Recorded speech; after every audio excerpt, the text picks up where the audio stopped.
everyone, we're back with another episode of How to Get My Job. We sit down with amazing people within the design and product industry and ask them how their careers started, evolved, and what advice they have for those coming after them. Joining us today is Rachel Pandyan, a senior product manager at 11FS. Hi Rachel, how are you doing? Good, thanks. Thank you so much for having me. I really appreciate it. No worries. It's so nice to see your face again and have this chat today because you've had a really interesting career in product thus far. And I know you probably have a lot of good advice and tips to share. So let's get into it with the first question. How did you get your first job as a product manager? I have like a few answers to this. I just knew I wanted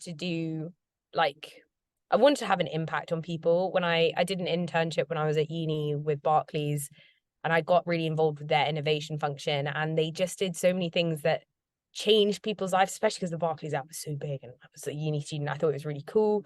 And then so after uni, like I kind of thought I was going to join the Navy. Wow. Yeah, and I'd gone on to a technical grad scheme with Barclays and had a really good time. I just got stuck into everything I could get stuck into. I was involved in projects management, and then like with some proposition management, hackathons, mentoring programs, work experience, and like slowly just built up random bits and pieces that turned into product experience. And so when I applied to Plains, I was looking for general startup product management. And then I didn't realize that consultancy product management and like agency product management existed. Found it and I was like, that's the one. And then I spoke with Ryan, who's the head of product there, and it just went from there, really. Yeah. Oh, amazing. That's really, really interesting to know. So now that you've been working in product for a while now, what are the most important qualities a senior product manager could have? I think the first thing is like no ego, like just no ego. I think the best product managers I learned from are the ones who weren't afraid to make a decision, but also weren't afraid to be like, that wasn't the right one. And I think that, it's okay to be wrong. It's okay to make the decisions. And if it doesn't work, you'll just, by being like having a super lean product strategy and like making tiny steps, it's okay to undo anything you've done, but just being super transparent and being ready to say like, it wasn't the right call, but we did the best that we could with the information we had at the time. I also think that like product managers, and I definitely felt this like when I first started out, I just felt responsible for everything. And I was like, oh, it's, I'm the product manager, it's my product. And like actually your biggest skill is being collaborative. Like you can't build a product with just a product manager unless they're very talented in every single field. And so really your strength as a product manager is you're kind of like, you're the thread that stitches everything together, and your biggest strength is working with your team. Like your team aren't like, oh, that's not your developer or your like product designer. Like technically you're their product manager. So how do you work with them to build something really beautiful and push like the strategy that you're starting to form? And then also like hacking everything. Like things are never going to be perfect, and if you like stick around trying to wait for everything to be like super like your requirements document is great and like everything is perfect, like it's going to be very stressful. And so rather than like trying to get everything done perfectly, trying to work out what the outcome is you're trying to achieve and like all the different ways you can do it, and also just have a toolbox. Like always have some long bookmarked list. Like I've got one in Notion and in Figma, like of just all the things that I could possibly need at any moment. And like have a toolbox and like put stuff into that toolbox and keep it alive. And I think that's like the teams that I know that have that are the ones that are moving really quickly and also constantly pushing because they're looking for more things to add to their toolbox.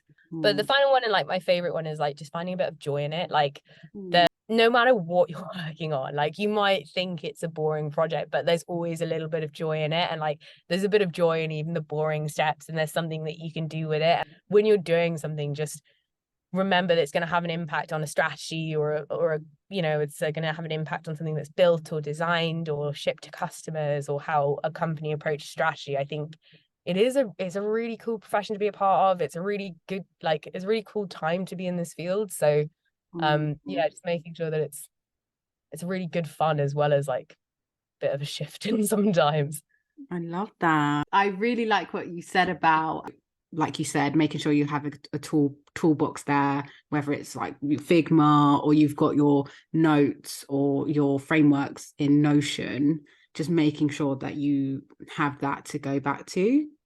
Yeah, just because I think like there's, especially when you start out, you feel like, you have to have the perfect requirements document, you have to have the perfect project timeline, and sometimes you do, but also sometimes that takes time that you just don't have. And so just always having a little bit of a starter for 10. What I found also in product is just it's cycles of the same process, and it depends on what project or feature you're working on as to like how much you need to lean into different parts of that process. Yes, very true. And I must say, like, shout out Notion, because that tool has Yes.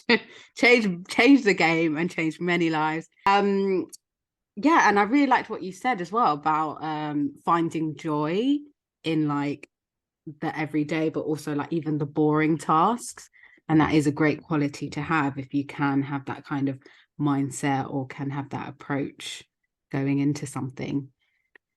So, on the topic of approaches and different tactics going into things, leads quite nicely onto our next question, which is, what's the best career advice you've ever been given?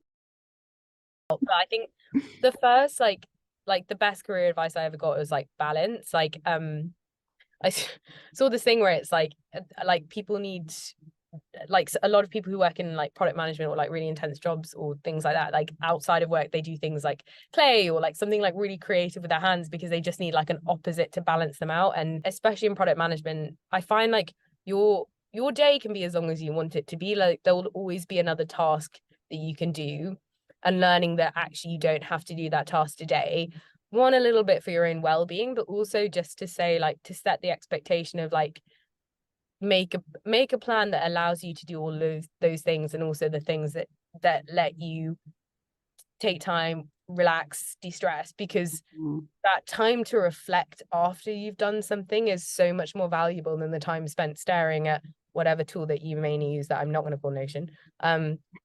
Because you will just sit there and you won't be productive, you won't feel your best self, you won't do your best work. So I think balance is really important, especially when your role is trying to define what a vision for a product strategy is. Like you're creating the rules for like the next thing that goes out. What you can't do that if you're just like, sure, I'll just like smash out all of these requirements and it'll be fine. Like you need to think more laterally than that, and it requires being able to step away. I also think the ability to be wrong. When I started at Plains, I worked really closely with two product managers there, and we were all on the same client, like working in different like pockets of it, and we just found a way to like have a very open conversation of like, I'm going to try this thing out, let me know if this is the right thing or not. It was so refreshing to come into something where it's like, yeah, we should potentially go wrong, because you should be doing something new and interesting, and if everything goes right all the time, then have you pushed yourself enough?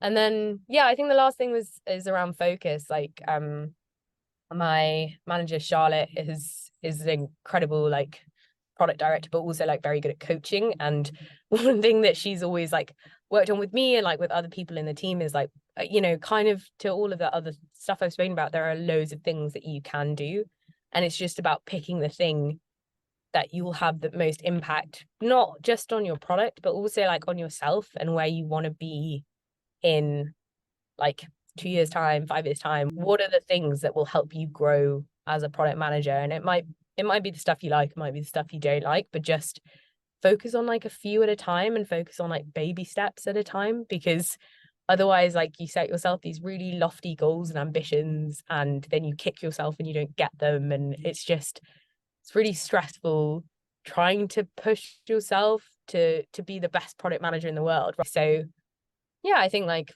balance, being wrong, and focusing. Love that. Balance, being wrong, and focusing. I do wish that being wrong was a bit more normalized. I just think that like it also like it creates a culture where people don't collaborate as much if you're so scared of being wrong. Whereas if everyone's there like, yes, you know, like what's the worst that happens and we're wrong, cool, we'll just pick up and go again. Suddenly like you're okay to throw out the like, you know, that weird idea you had. And then all of a sudden everyone's like, no, that was a great idea.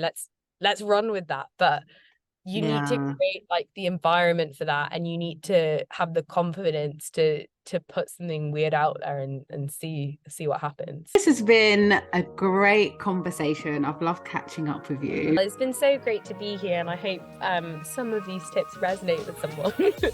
I'm sure they will. We get a lot of feedback and messages from people saying just how much this advice and some of these tips help. But yeah, until next time. Bye. Take care. Bye.